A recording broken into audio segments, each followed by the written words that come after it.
The season of Advent is a time of waiting in anticipation. But who likes waiting? Dear friends, welcome to Fully Alive with Irene. And the question I ask, who likes waiting? I certainly don't like waiting. That's just not me. I am like the fast-paced, want things done now kind of person. So waiting is kind of hard. But I learned a beautiful lesson of waiting, the value of waiting, just last year during Advent time. How appropriate, huh?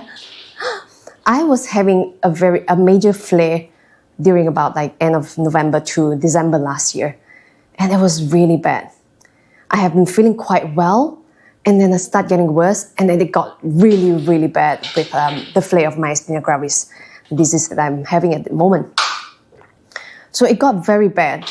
And as a survival instinct, what I did was like, I want to run away from it. I want to get away from this sickness as fast as I could.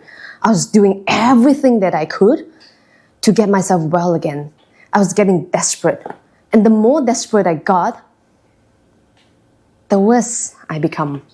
I didn't get better. The flare got worse. I got stressed up without me realizing it. And I want things fast now.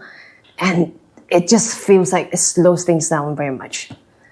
And I'm blessed with friends who cared about me genuinely, who prays for me all the time because they know what was happening to me. And this dear friend of mine was having a conversation with me just over text, asking me how I'm feeling. So I told her, wow, things has been up and down. Sometimes it's good, sometimes it's not. Sometimes I can lift my head, sometimes that was hard. And not to mention about swallowing, those are challenging, you know. So she was praying for me, and she felt like, you know, there's something that I sense being not incongruent. There are things that are in opposite direction in your life.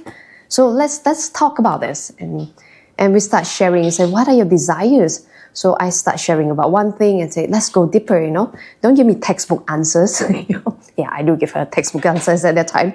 So let's go deeper. And the deeper we go, I started talking about my desire to be known. And that opens up a lot of things. And she invited me to stay with this desire to be known and to pray about that deeply. And I start spending time praying. Then I start experiencing this stillness within me when I connect with God again.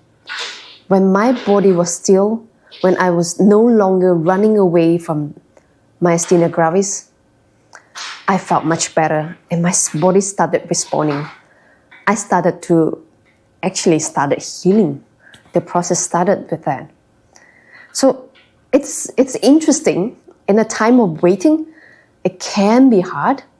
It is hard actually. Yeah, we want things to have the result now. And I pray for healing. I was expecting God to just come now. You know, that it's very human of me. But when I learned that stillness is the value when I wait, when I no longer run away from my reality, that this is my cross, this is my situation, and the best way forward is to embrace it, things just got better. Yeah, I don't get well immediately, but I started responding in a very positive way, and my body also follows suit.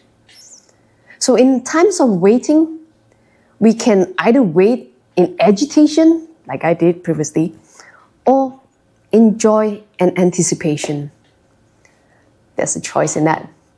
We can always see joy in times of waiting, even though it is a time of waiting in the storm.